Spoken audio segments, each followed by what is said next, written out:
جی بسم اللہ الرحمن الرحیم. ہم سورہ ہود کا مطالعہ کر رہے ہیں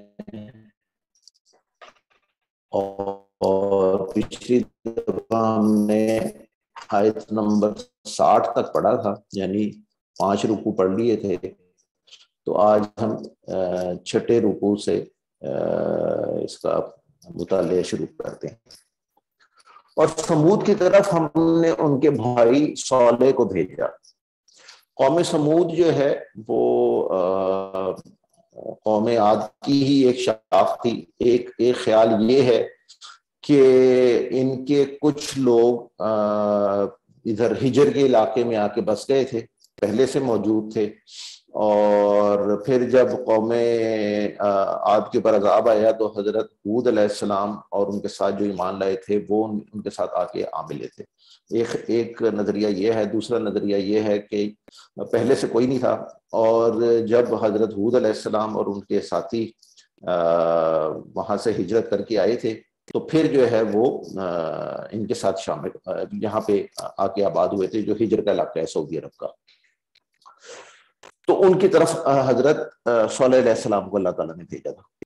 اس نے کہا ہے میری قوم اللہ کی عبادت کرو، اس کے سوا تمہارا کوئی معبود نہیں. یہ جو مین تھیم ہر نبی اور ہر رسول کی جو ہے وہ یہی تھی کہ اللہ کی عبادت کرو اور اس کے سوا یعنی اللہ کے سوا کوئی اور معبود نہیں ہے. یعنی وحدانیت کے اوپر جو ہے وہ سب سے زیادہ ایمفیسس ہوا کرتا تھا.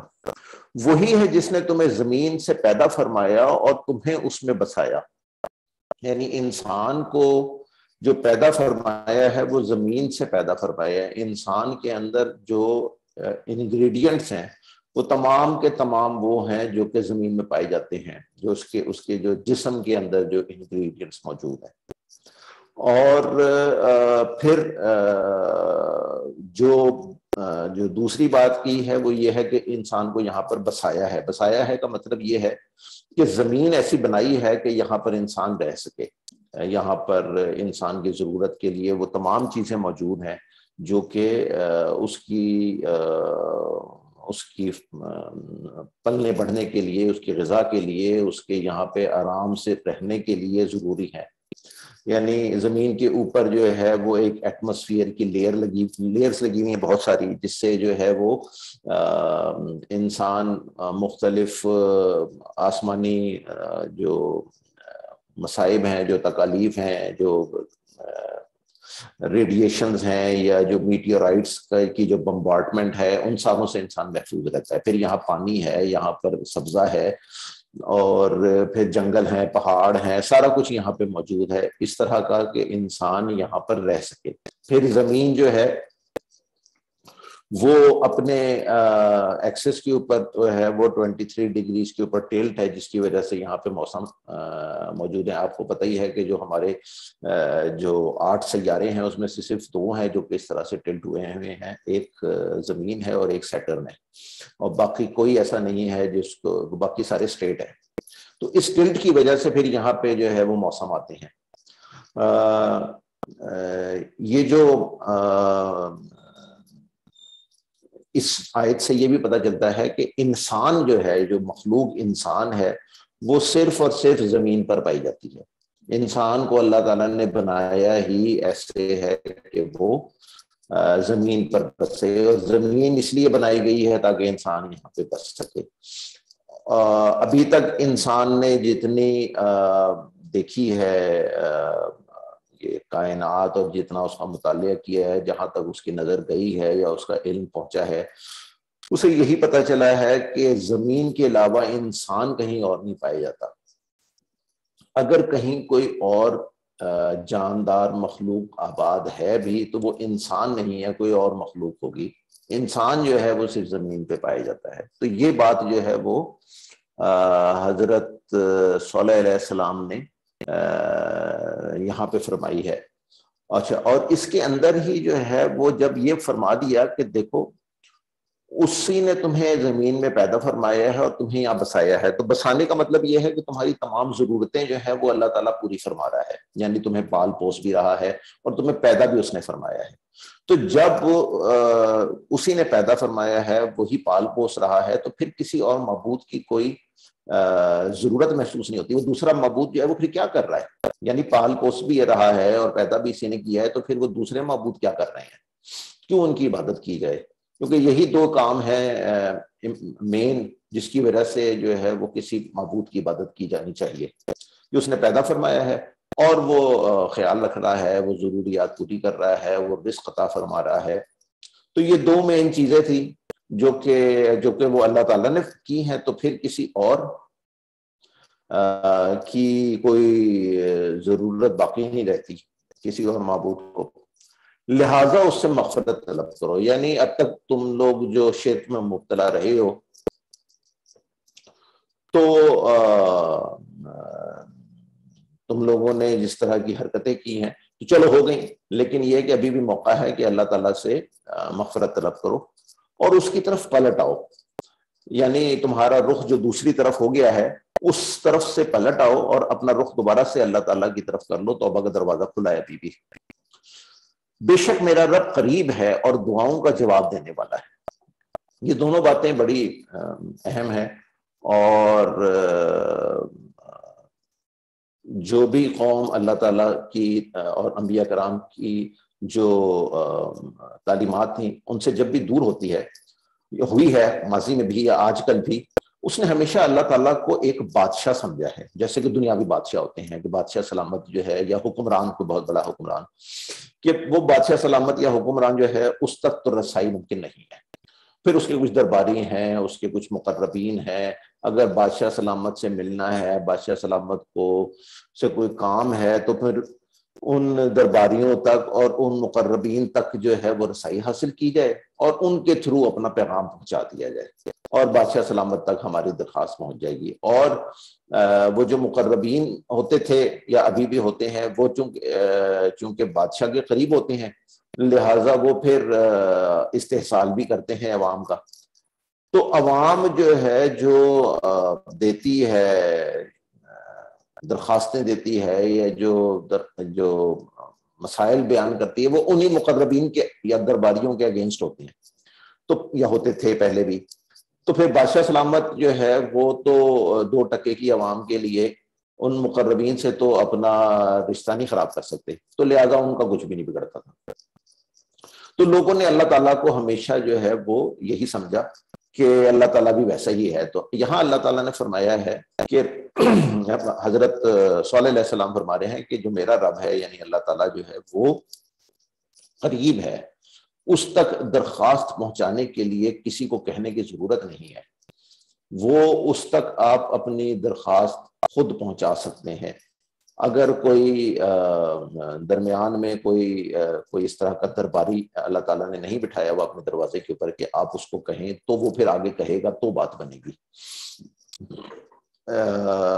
دوسری بات جو ہے وہ یہ ہے کہ یہ جو قربت ہے، یہ اس کو اللہ تعالیٰ نے یہ قرآن حکیم میں بھی یہ واضح فرمایا ہے سورہ قاف کے اندر کہ اللہ تعالیٰ جو ہے وہ انسان کے شہرک سے بھی زیادہ نزدیک ہے، اور اس کو انسان کے تمام خیالات اور اس کے وہ تمام اعمال افعال سب ہر چیز کا علم ہے.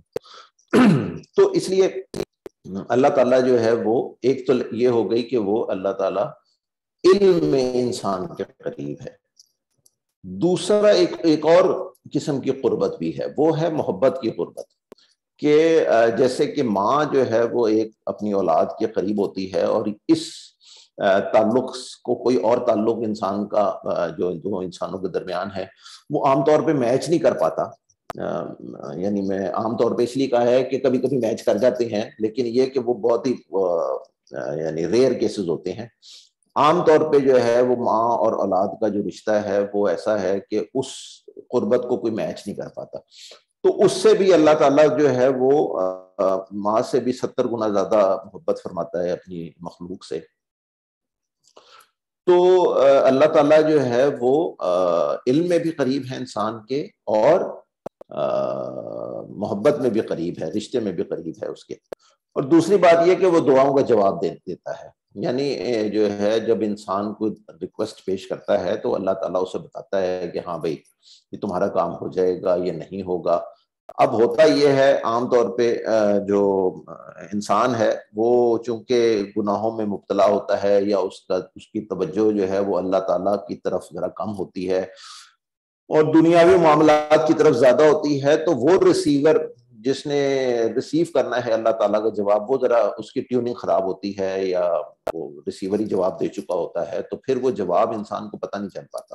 لیکن جو ہے وہ جس کا اللہ تعالیٰ سے جتنا قریبی رشتہ ہو اور جتنا وہ اللہ تعالیٰ کے قریب ہو، تو وہ اس کو یہ جواب مل جاتا ہے۔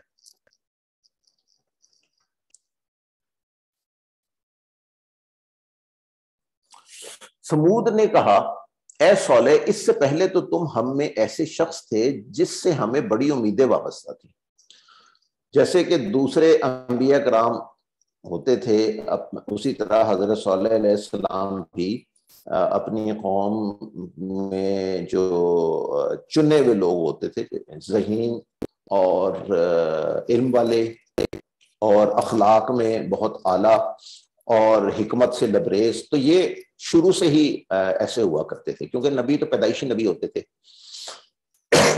وہ بعد میں اللہ تعالیٰ تو فیصلہ نہیں فرماتا تھا کہ ان کو جو ہے وہ نبی بنا دیا جائے کہ یہ بڑی نمازیں پڑھتا ہے، بڑی عبادت کرتا ہے تو میں اس کو نبی بنا دیتا ہوں، تو ایسا تو نہیں ہوتا تھا۔ نبی تو پیدائشی نبی ہوتے تھے۔ تو وہ ان کے بارے میں جو ہے قوم کا خیال یہ تھا کہ یہ بڑے ذہین ہیں اور جسمانی لحاظ سے بھی ٹھیک ہیں اور ان کا اخلاق بھی اچھا ہے اور تمام خصوصیات، اچھی خصوصیات پائی جاتی ہیں، تو یہ ہماری قوم کو کچھ فائدہ پہنچائیں گے اور ان کی وجہ سے ہمیں کوئی دنیاوی فوائد حاصل ہوں گے، یا ہمیں کوئی ایسی صورتحال ہوگی کہ ہم کچھ مال حاصل ہو جائے گا، اور یا یہ کہ ہماری سلطنت بڑھ جائے گی وغیرہ۔ تو دوسرے جو قرب و جوار کے کہیں پہ اگر کوئی اور لوگ ہیں تو ان کے اوپر ہمارا روب و دبدبہ بڑھ جائے گا۔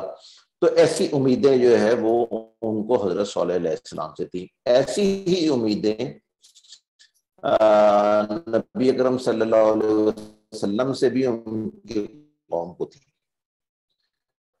تو آپ صلی اللہ علیہ وسلم کو صادق اور امین کہا جاتا تھا۔ آپ صلی اللہ علیہ وسلم کے بارے میں خیال تھا کہ آپ بڑے اچھے فیصلہ فرماتے ہیں، جو کہ نبوت سے پہلے کا ہی واقعہ تھا، جب وہ خانہ کعبہ کی دوبارہ تعمیر ہوئی تھی تو وہ حجر اسود کا لگانے کا جو ہے وہ ایک جھگڑا پڑ گیا تھا، تو اس کا بڑا اچھا جو ہے وہ آپ صلی اللہ علیہ وسلم نے حل نکالا تھا۔ تو تب آپ صلی اللہ علیہ وسلم سے بھی قوم کو اسی طرح کی بڑی امیدیں تھی کہ یہ ہمیں کوئی دنیاوی فائدہ دیں گے۔ کیا تم ہمیں ان معبودوں کی عبادت سے روکتے ہو جن کی پرستش ہمارے باپ دادا کیا کرتے تھے؟ یعنی ان لوگوں کے تو ذہن میں یہ بات تھی ہی نہیں، وہ یہ بات تصور بھی نہیں کر سکتے تھے کہ جن معبودوں کی عبادت ان کے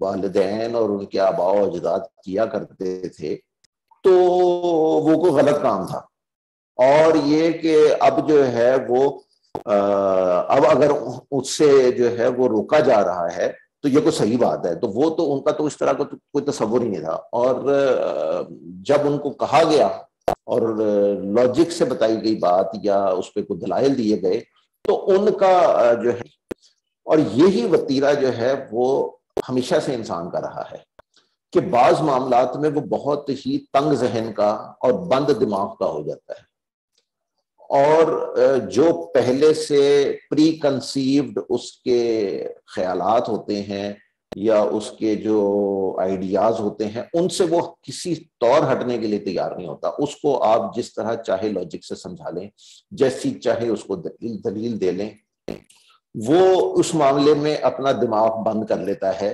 اور بعض اوقات اس چیز کو وہ اچھا سمجھتا ہے کہ یہ یہاں دماغ بند ہی ہونا چاہیے ہے اور دماغ یہاں کھولنا ہی نہیں چاہیے، اور بالکل جو ہے وہ وہی انسان دنیاوی معاملات میں بالکل دوسری طرح کا ہو جاتا ہے۔ یعنی سائنس جو ہے جب اس کو بتاتی ہے کبھی دیکھو نیوٹن تو یہ کہتا تھا، لیکن اب جو ہے وہ آئنسٹائن نے یہ کہہ دیا ہے کہ جو ہے matter can be converted into energy and vice versa, تو جو ہے وہ اس نے مان لیا، یا اور اس طرح کے جو دوسرے عقائد آئے اس کو جو ہے وہ اس نے تسلیم کر لیا، لیکن جو ہے وہ ان معاملات کے اندر جو ہے وہ چینج ہونے کے لیے تیار نہیں ہوتا۔ تو اب بھی انسان کے ساتھ جو ہے وہ یہی معاملہ ہے، مسلمانوں کے ساتھ بھی اس طرح کے مسائل ہیں آج بھی، کہ وہ کچھ معاملات ایسے ہیں جن پہ وہ بالکل سننے کو ہی تیار نہیں ہوتے، تو اس کا پھر انجام جو ہے وہ بھی ہمارے سامنے ہے کہ جب جو ہے وہ دماغ بند ہو جاتے ہیں تو پھر قوم بھی جو ہے وہ بند گلی کے اندر داخل ہو جاتی ہے۔ اور بے شک جس کی طرف تم ہمیں بلا رہے ہو اس کے بارے میں ہم ایک خلجان بھرے شک میں مبتلا ہو گئے ہیں۔ یہ ان کی جو ذہنی کیفیت تھی وہ اس جملے سے ظاہر ہو رہی ہے۔ اب حضرت صلی اللہ علیہ السلام اپنی قوم کے ایک چنے ہوئے بندے تھے، اور ان کی قوم میں ان کو ایک نمایاں مقام حاصل تھا اپنی ذہانت اور اپنی سمجھداری، حکمت کی وجہ سے، علم کی وجہ سے۔ انہوں نے جو ہے وہ ایک پیغام دیا۔ اچھا، اب اس پیغام کی کو جب وہ عقل کے اوپر پرکھتے تھے تو ان کو لگتا تھا کہ یہ بالکل ٹھیک بات کہہ رہے ہیں کہ جس نے پیدا کیا ہے، جس نے بسایا ہے، اسی کی عبادت کرو، تو اور یہ جو تم نے دوسرے تمہارے معبود ہیں تو ان کی تو کوئی وہ سندی موجود نہیں ہے کہ یہ کہاں سے آ گئے ہیں، یہ جو دیوی دیوتا ہیں۔ تو یہ بات جو ہے وہ لاجیکل ہوتی تھی، لیکن جو ہے وہ اس کو اگر وہ مان لیتے تو پھر اس کا مطلب یہ تھا کہ وہ ساری چودراہٹ ختم ہو جاتی، اور وہ سارا کچھ جو انہوں نے جس طرح کے لائف سٹائل اپنایا ہوا تھا وہ لائف سٹائل چینج ہو جاتا، اور جو مال وہ بناتے تھے اور جو انہوں نے جو 2 نمبر طریقے سے لوگوں کے مال لوٹنے شروع کیے تھے اور لوگوں کے اوپر مظالم ڈھاتے تھے، وہ سب کچھ بند ہو جانا تھا۔ تو وہ ایک خلجان کے اندر مبتلا ہو گئے تھے کہ اب ہم کیا کریں۔ تو ایک طرف عقل کہہ رہی ہے کہ یہ بات ٹھیک ہے، دل کہہ رہا ہے کہ نہیں یہ مان لیا تو گڑبڑ ہو جائے گی اور جو ہے نا مسئلہ ہو جائے گا۔ پھر یہ ہے کہ جو شک ہے وہ شک یہ ہے کہ پتہ نہیں یہ بات ٹھیک بھی ہے کہ نہیں، ہمیں ٹھیک لگ تو رہی ہے، لاجیکلی تو لگ رہی ہے، لیکن اللہ جانے یہ ٹھیک ہے کہ نہیں۔ تو وہ ایک اس طرح کی صورتحال کے اندر آ گئے تھے۔ یہ اس وقت کی ان کی جو ہے وہ جو سوچ تھی اس کو یہ جملہ ظاہر کرتا ہے۔ صالح نے کہا، اے میری قوم، کیا تم نے اس پر غور کیا کہ اگر میں اپنے رب کی طرف سے ایک واضح شہادت پر ہوں اور پھر اس نے مجھے اپنی طرف سے رحمت سے بھی نوازا ہو تو مجھے اللہ کی پکڑ سے کون بچائے گا اگر میں اس کی نافرمانی کروں؟ یہ بات جیسے کہ میں نے آپ کو اس صورت کے شروع میں یہ بات بتائی تھی کہ یہ چیز جو ہے، یہ بینہ کا ذکر جو ہے وہ بار بار آئے گا۔ تو یہ اب جو ہے وہ تیسری بار ہم یہاں پہ پڑھ رہے ہیں کہ جو ہے وہ حضرت ہود علیہ السلام نے بھی حضرت نوح علیہ السلام نے بھی یہی بات کی تھی ان سے، اپنی قوم سے۔ تو حضرت صلی اللہ علیہ السلام یہ فرما رہے ہیں کہ دیکھو، میں تو ایک واضح شہادت پر ہوں، بینہ پر ہوں، یعنی میری جو فطرت سلیمہ ہے میری وہ پہلے سے موجود ہے۔ پھر یہ کہ میں ایک واضح شہادت بھی رکھتا ہوں اللہ تعالیٰ، اور پھر یہ کہ مجھے اپنی طرف سے اس نے رحمت سے بھی نوازی ہے، یعنی مجھے جو ہے وہ علم دیا ہے، مجھے جو ہے وہ نبوت عطا فرمائی ہے۔ تو اگر اب میں اس کی نافرمانی کروں گا تو پھر مجھے اس کی پکڑ سے کون بچائے گا؟ تو اس لیے بھائی میں تو اللہ سے ڈرتے ہوئے میں تو نافرمانی نہیں کر سکتا۔ تم لوگ نہیں ماننا چاہتے وہ تمہاری اپنی مرضی ہے، لیکن میرا پیغام، میرا جو فرض ہے وہ تو یہ ہے کہ جو اللہ تعالیٰ نے میری ڈیوٹی لگائی ہے میں تو اس کو پورا کروں، اور جو اس نے مجھے صحیح بات بتا دی ہے میں اس کے اوپر عمل بھی کروں۔ تو اب جو ہے تم نے نہیں ماننا ہے تو یہ تمہارا اپنا ڈیسیجن ہے، لیکن میں جو ہوں وہ اب اس پوزیشن میں نہیں ہوں کہ میں اس کو اللہ تعالیٰ کی نافرمانی کروں، جبکہ میں سارا کچھ دیکھ چکا ہوں، مجھے سارا کچھ معلوم ہے، اور اللہ تعالیٰ نے مجھے نبوت سے سرفراز فرمانے کا مطلب یہ ہے کہ بڑا کچھ علم عطا فرمایا ہے، بہت کچھ میں نے دیکھا ہے، تو اب جو ہے وہ میں تو اس سے روگردانی نہیں کر سکتا، تو تم میرے خسارے کے سوا کسی چیز میں اضافہ نہیں کرو گے، یعنی اگر میں تمہاری بات مان لوں تو تمہاری وجہ سے مجھے سوائے خسارے کے اور کچھ نہیں ہوگا ملے گا. یعنی تم شاید یہ سمجھ رہے ہو کہ اگر میں تمہاری بات مان لوں گا تو تم مجھے کوئی دولت دے دو گے، یا تم مجھے کوئی دنیاوی کوئی فائدہ دے دو گے، کوئی عہدہ مجھے مل جائے گا، لیکن جو ہے وہ میں تو یہ بات جانتا ہوں کہ یہ سوائے گھاٹے کے سودے کے اور کچھ نہیں ہے، تو اس لیے میں تمہاری یہ بات مان نہیں سکتا. میرے پاس جو ہے وہ اگر میں نے تمہاری بات مان لی تو مجھے صرف اور صرف گھاٹا ہی اٹھانا پڑے گا، تو میں اس لیے میری طرف سے تو معذرت ہے. یہ جو تم مجھے مشورے دے رہے ہو کہ جی چھوڑ دو اس کو، یا جو مجھے تم دھمکیاں دے رہے ہو کہ اگر تم نے یہ نہ کیا تو ہم یہ کر دیں گے، اور تم نے ہمارے اگر جو معبودوں کو برا کہنا نہ چھوڑا تو ہم تمہیں اپنی بستی سے نکال دیں گے، یا تمہیں کچھ اور اس قسم کی جو دھمکیاں دے رہے ہو، تو میں وہ دھمکیاں میرے نزدیک جو ہے وہ چھوٹی ہیں جو نقصان میں نے اٹھاؤں گا اگر میں نے تمہاری بات مان لی تو اس لیے میں تمہاری بات جو ہے نا وہ نہیں مان سکتا. اور اے میری قوم، یہ اللہ کی اونٹنی تمہارے لیے ایک نشانی ہے، لہٰذا اسے اللہ کی زمین میں چرنے کے لیے آزاد چھوڑ دو. یہ ہم سورہ اعراف میں پڑھ چکے ہیں کہ یہ ایک کسی معجزانہ طریقے سے جو ہے وہ پیدا ہوئی تھی. ان لوگوں نے ایک معجزہ مانگا تھا اور ایگزیکٹلی جو معجزہ مانگا تھا وہ پورا ہو گیا تھا. تو انہوں نے کہا تھا، جو روایات میں آتا ہے کہ یہ چٹان ہے اور اس کو جو ہے وہ تم ایک اونٹنی میں تبدیل کر دو، تو وہ ہو گئی، اونٹنی بن گئی، چٹان جو ہے وہ اونٹنی کے اندر چینج ہو گئی. اور اب جو ہے وہ نشانی تو آ گئی، لیکن اب جو ہے وہ ان کے لیے اب ایک گلے کی ہڈی بن چکی تھی، کیونکہ پھر جو ہے وہ اللہ تعالیٰ نے پھر اس کے ساتھ کوئی ریسٹرکشنز لگائی تھیں. کیونکہ جب بھی قوم، کسی بھی قوم نے اللہ تعالیٰ کو ٹیسٹ کرنے کے لیے کس طرح کی کوئی نشانی مانگی ہے تو نشانی تو آ جاتی تھی، لیکن اس کے ساتھ پھر جو ہے ایک بہت بڑا ٹیسٹ ساتھ لگ جاتا تھا، جس پہ عام طور پہ جو ہے وہ کوئی قوم پوری نہیں اترتی تھی. اور اس کی مثال جو ہے وہ ایک اور ہم پڑھ چکے ہیں کہ وہ حضرت عیسیٰ علیہ السلام سے ان کی قوم نے کہا تھا کہ جی وہ ہمیں ہمارے لیے آسمان سے خوان اتاریں تاکہ جو ہے ہم اس میں سے کھائیں اور ہمارے لیے جو ہے وہ عید کا دن قرار پائے، اور ہم جو ہے ہمارے دل کو اطمینان ہو. وہ جو سورہ مائدہ میں جس کی وجہ سے اس کا نام مائدہ ہے، تو پھر اللہ تعالیٰ نے فرمایا تھا کہ ٹھیک ہے میں اتار دیتا ہوں، لیکن اگر اب یہ جو ہے انہوں نے روح گردانی کی تو ان کو وہ عذاب دوں گا جو میں نے ساری انسانی ہسٹری میں کبھی کسی کو نہیں دیا ہوگا. تو پھر جو ہے وہ اس کے بعد کیا ہوا وہ تو علم میں نہیں ہے، لیکن یہ کہ یہ ساتھ ہمیشہ جو ہے وہ اس کے ایک چیز لگتی تھی.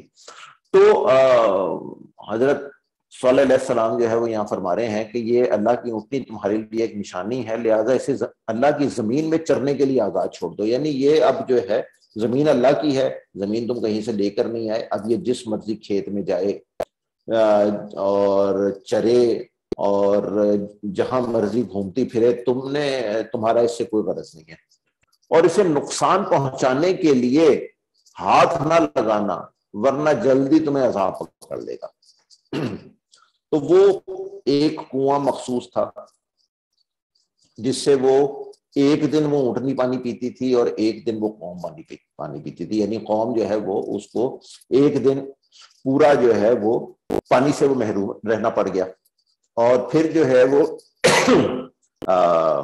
یہ بھی ایک شرط لگ گئی کہ اس کو تکلیف پہنچانے کے لیے ہاتھ نہ لگانا. یعنی اس کو ویسے آپ ہاتھ لگانا چاہیں پیار کے لحاظ سے یا ویسے چھو کے دیکھنا چاہیں تو وہ اور بات ہے، لیکن تکلیف پہنچانے کے لیے کوئی ناخن چبو دے، کچھ چٹکی کاٹ لو یا کچھ اس طرح کر لو تو بھی جو ہے وہ عذاب آ جائے گا. یعنی مار ڈالنا ضروری نہیں ہے، صرف تکلیف دینے کے لیے ہی اگر تم نے اس کو ہاتھ لگا دیا، اس کو چھو لیا، تو پھر جو ہے وہ جلد ہی عذاب پکڑ لے گا. عذاب قریب جو ہے کا مطلب ہے کہ پھر فوراً ہی عذاب آ جائے گا.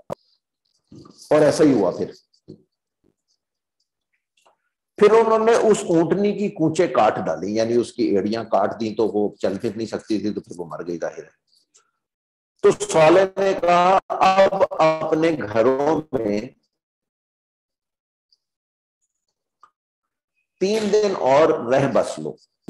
یہ اللہ کا ایسا وعدہ ہے جو جھوٹا ثابت نہیں ہوا. یعنی جب انہوں نے اونٹنی کو مار ڈالا تو ان کو پھر 3 دن کا الٹیمیٹم دے دیا گیا کہ اس 3 دنوں میں تم جو ہے وہ رہ لو اپنے گھروں میں، اور یہاں پہ جو بھی تم کرنا چاہو، کھانا پینا جو کچھ بھی ہے وہ کر لو، اور اس کے بعد جو ہے وہ اللہ کا عذاب آ جائے گا. اور پھر یہ فرمایا ہے کہ یہ اللہ کا عذاب کا وعدہ ہے. وعدہ جو ہے وہ عام طور پہ اچھی چیزوں کے لیے جو ہے وہ کیا جاتا ہے، لیکن جب اللہ تعالیٰ عذاب کا وعدہ کر لے تو ایک تو یہ کہ اللہ تعالیٰ اپنے وعدے سے کبھی پھرتا نہیں ہے. تو پھر جو ہے وہ آپ اندازہ لگا سکتے ہیں کہ اس قوم کے ساتھ یا جو کسی فرد کے ساتھ اگر ہو تو اللہ کسی کے اوپر عذاب کا وعدہ آ جائے تو پھر اس کے ساتھ کیا ہوگا. تو وہی ہوا اس قوم کے ساتھ کہ اس پر جو ہے وہ اللہ تعالیٰ کا عذاب آ گیا. پھر جب ہمارا حکم آ گیا تو ہم نے صالح اور اس کے ساتھ ایمان لانے والوں کو اپنی رحمت سے بچا لیا، اور اس دن کی رسوائی سے بھی ان کو محفوظ رکھا. یعنی 3 دن کا جب وہ پورا ہو گیا، الٹیمیٹم پورا ہو گیا، تو حضرت صالح علیہ السلام اور ان کے ساتھ جو ایمان لائے تھے ان کو بچا لیا گیا. بچا لے اس لیے اس طرح سے لیا گیا کہ ان کو وہاں سے کہہ دیا گیا کہ آپ لوگ تو ہجرت کر جائیں. تو یہ لوگ ہجرت کر کے پھر فلسطین کے علاقے میں چلے گئے، آج کل جو موجودہ فلسطین ہے. اب آپ دیکھ لیجئے کہ ہجر کا علاقہ اور فلسطین کا علاقہ یہ کافی یعنی ایک طویل ڈسٹینس ہے. تو 3 دن میں انہوں نے یہ طویل ڈسٹینس جو ہے نا بڑی تیزی سے طے کیا. اس کی وجہ یہ تھی کہ جب وہاں پر وہ عذاب آیا ہے تو پھر اس کے اثرات کافی دور تک گئے. تو یہ فلسطین میں نبی صالح کے نام سے ایک جگہ ہے، وہاں حضرت صالح علیہ السلام کا مزار بھی ہے. تو ادھر جو ہے وہ وہاں پر ان کو وہ وہاں چلے گئے.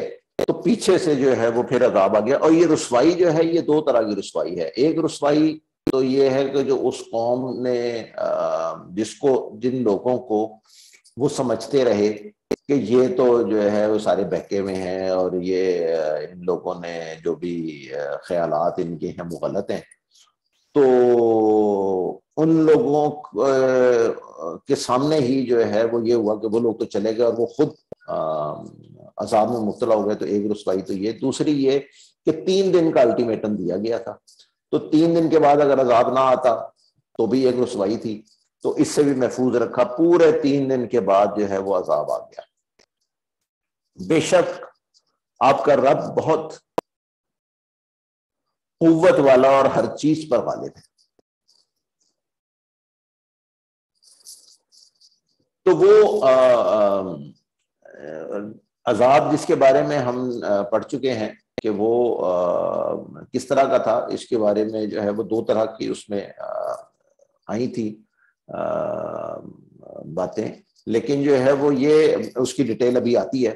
لیکن یہاں پر جو بات امپورٹنٹ ہے وہ یہ ہے کہ اللہ تعالیٰ کا جب حکم آیا ہے تو پھر اچانک ہی سارا کچھ ہو گیا. یعنی ایک حضرت نوح علیہ السلام کا کی قوم کے اوپر عذاب آیا تھا کہ تنور میں سے پانی نکل رہا ہے، اور پھر آہستہ آہستہ جو ہے وہ پانی بڑھ رہا تھا، اور پھر بارش شروع ہوئی تو پتہ چلا سب کو.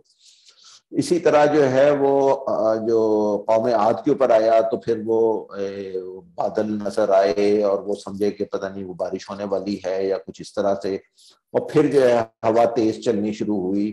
تو یہ ایک دوسرا یہ بھی آہستہ آہستہ ایک کام ہوا. یہاں پہ جو کام ہوا تھا وہ بڑی تیزی کے ساتھ ہوا.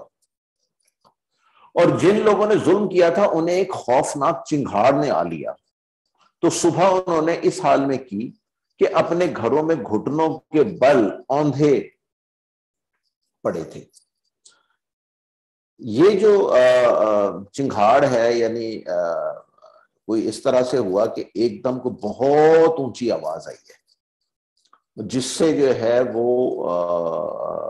بہت سارے لوگ تو خیر اسی میں ان کی ڈیتھ ہو گئی کہ وہ اس چنگھاڑ سے ہی اونچی آواز جو ہے وہ انسان کو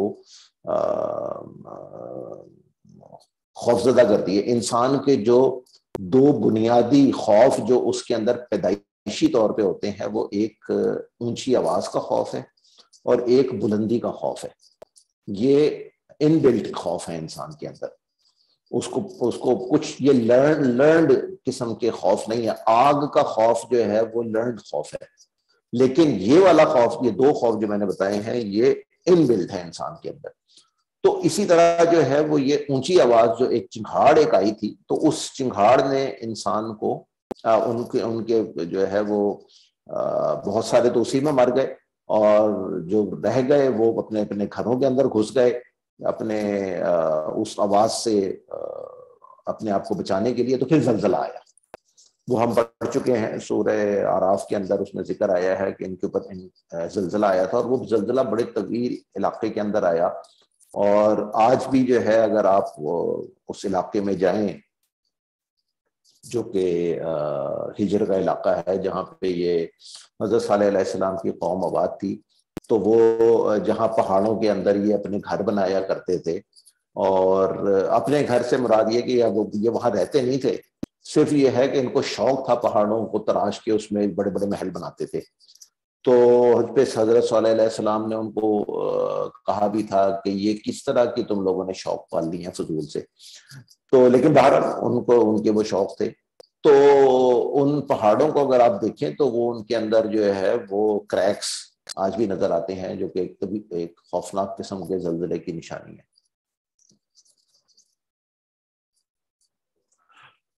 تو وہ وہاں پر اپنے گھروں میں گھٹنوں کے بل اوندھے پڑے تھے جب وہ عذاب آیا ہے. گویا وہ وہاں کبھی بسے ہی نہ تھے، یعنی ایسے حالات ہو گئے کہ قوم جو تھی وہ ایسے تباہ ہوئی، ان میں ایک بھی زندہ نہیں بچا، اور ایسی ملیاں میٹ ہوئے ان کے گھر، اور اس زلزلے سے ایسی تباہی پھیلی ہے کہ پھر جو ہے وہ کوئی دیکھنے والا بعد میں اگر کوئی دیکھتا تو ایسا لگتا کہ یہاں کبھی کوئی نہیں بسا تھا. آج بھی جو ہے وہ وہاں پر ان کے کوئی اس طرح کے سوائے ان پہاڑوں کے اندر جو انہوں نے وہ بنائے تھے وہ نظر آتے ہیں. ان کے اپنے گھر جن میں وہ رہا کرتے تھے ان میں سے کوئی بھی نہیں بچا، یعنی وہ ایسے ٹوٹے گھر کہ ان کے کھنڈرات بھی اس طرح سے نظر نہیں آتے کہ جہاں پہ یہ لوگ جو ہے وہ اندر رہتے تھے، اور یہ ان کی گلیاں تھیں، اور یہ ان کے باورچی خانے تھے، اور یہاں پر یہ ہوتا تھا اور وہ ہوتا تھا. کچھ بھی نہیں ہے اس طرح کا. جیسے منجداڑو اور ان کے کھنڈرات ہیں تو وہ نظر آتا ہے کہ ہاں بھئی یہاں ایک قوم رہا کرتی تھی، لیکن وہاں پر جو ہے وہ ایسی تباہی پھری تھی کہ جیسے وہ کبھی وہاں رہے ہی نہیں تھے. سنو بے شک سمود نے اپنے رب سے کفر کیا. یہ بات وہی ہے جو کہ قوم عاد کے بارے میں بھی کہی گئی تھی. میں نے پچھلی دفعہ بھی بتایا تھا کہ انہوں نے اللہ کا کفر نہیں کیا تھا، انہوں نے اپنے رب کا کفر کیا تھا، یعنی جو ہے انہوں نے شرک کیا تھا. سنو سمود دور پھینک دیے گئے. دور پھینک دیے گئے کا مطلب یہ ہے کہ تباہ کر دیے گئے، ایسے مٹائے گئے کہ پھر وہ کبھی نہیں اٹھ سکے. اور جو ہے وہ حضرت صلی علیہ السلام جیسے میں نے بتایا ان کے ساتھ ایمان لانے والے جو ہے وہ کہیں اور جا کے بس گئے. یہ تین جو انبیاء کرام کا جو قصے بیان ہوئے ہیں، حضرت نوح علیہ السلام، حضرت ہود علیہ السلام، حضرت صالح علیہ السلام، یہ حضرت ابراہیم علیہ السلام سے پہلے کے تھے. تینوں پری ابراہیم ایرا جو ہے وہ یہ تھے. اور اگلی دفعہ سے ہم انشاءاللہ حضرت ابراہیم علیہ السلام کا قصہ پڑھیں گے، لیکن وہ جیسے میں نے بتایا تھا کہ حضرت ابراہیم علیہ السلام کا انباء الرسل کے حوالے سے، یعنی اس میں کوئی ایسے تباہی وغیرہ کے وہ جو ہے نا وہ قصہ کبھی نہیں آیا. قصص الانبیاء کے حوالے سے آیا ہے کہ کوئی احوال بیان ہو گئے حضرت ابراہیم علیہ السلام کے. تو اصل واقعہ جو بیان ہونا ہے وہ حضرت لوط علیہ السلام کا ہے، لیکن اس سے پہلے جو ہے وہ ایک ذکر آیا ہے محض حضرت ابراہیم علیہ السلام کا، وہ اگلی دفعہ ہم پڑھیں گے. تو یہ آیت نمبر 68 ہے جہاں تک ہم نے آج پڑھا ہے، تو آگے سے ہم اگلی دفعہ شروع کریں گے.